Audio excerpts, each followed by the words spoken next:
Thank you, Honourable Presiding Member. His Excellency the President made a statement of government policy yesterday at the opening of the new session of Parliament. Now, he's made this practice in his short tenure as President. He's done this many times. One wondered each time he prorogued Parliament why he was doing so. Now it seems fairly clear to us that he loves to give a throne speech, and as often as he can, he mounts that chair and says to the House and to the nation all the things that he had wanted to say for several decades now. So while he enjoys himself doing that, the citizens of the country are in utter peril due to the economic situation. Of course, the President waxes eloquent about how much he has turned the economy around. All of us know that those are hollow words. It is true that there is a semblance of normality that has been restored. With his long experience, one must concede that he has steadied the ship somewhat, and we wish to congratulate him on that. But when you have a moratorium on debt repayment, that's a looming disaster.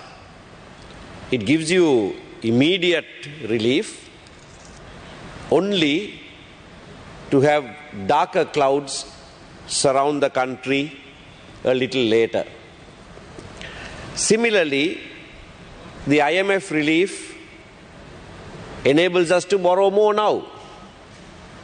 Well, we need to borrow, no one disputes that, but that can only take us into further debt. So it seems on the outward that things are rosy, but in fact they are not. A long-term look will tell us that that is not true. And the country must realize this. The country must also realize that the President has declared this year an election year, as though it is entirely at his disposal to decide on election dates. We are a republic. We are not a monarchy. Our constitution stipulates, the laws stipulate when periodic elections must be held.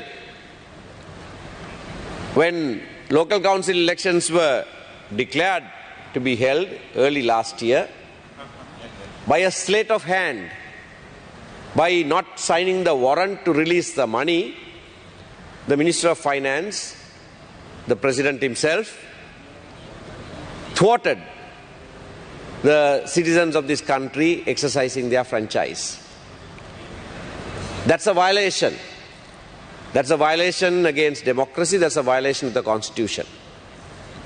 For a long period now, the provincial council elections have not been held. I have repeatedly reminded the Prime Minister that following on his own committee's recommendation, I have introduced a private member's bill which, if it is passed, provincial council elections can immediately be held. But they are holding that back. And now he has decided that a presidential election must be held. And so the Treasury has been advised to release funds for two elections, presidential election and a general election this year. Now, we all know that when the President signals right, he often turns left. So we are not quite sure what the signaling really is. Nevertheless, you cannot build the economy of a country by the way you suppress people exercising their franchise, people expressing their dissent, and by oppressive methods. And that is what we see. You can say all you want as a statement of government policy. And one thing I want to highlight here is that as he took office, he came to this house and he said, first shall we resolve the ethnic conflict. He asked everyone in the house. Everyone put their hands up. Everyone said, yes, we will do it. And he assured us that that will be done before the 75th Independence Day celebration that happened last year. Now we have gone past the 76th Independence Day as well. And not a hum, not a word from the President on that issue. நேற்றைய தினம் தன்னுடைய பேச்சிலே ஜனாதிபதி அவர்கள் இனப்பிரச்சனைக்கான தீர்வு என்றதை பற்றி ஒரு வார்த்தை கூட பேசவில்லை. தான் பதவியேற்ற போது முதலாவதாக இந்த சபைக்கும் மக்களுக்கும் அவர் சொன்னது, உடனடியாக இனப்பிரச்சனைக்கான தீர்வை நாங்கள் கண்டுகொள்ளுவோம், நீங்கள் தயாரா நீங்கள் தயாரான்னு ஒவ்வொருவரையும் பார்த்து கேட்டு 2022ஆம் ஆண்டு நவம்பர் மாதத்திலே இந்த சபையிலே அனைவரையும் சேர்த்து அனைத்து கட்சி மாநாடுகளையும் 3 தடவைகள் கூட்டி 75வது சுதந்திர தின கொண்டாட்டத்துக்கு முன்னதாக இது தீர்க்கப்படும் என்றெல்லாம் பறைசாற்றினார்.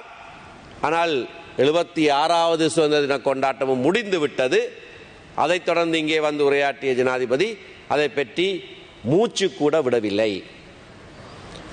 அப்பொழுது அவர்களை அழைக்கிற போதே நாங்கள் சொன்னோம், இது வெறும் வார்த்தைகள், இதை செய்ய அவருக்கு அரசியல் பலம் கிடையாது.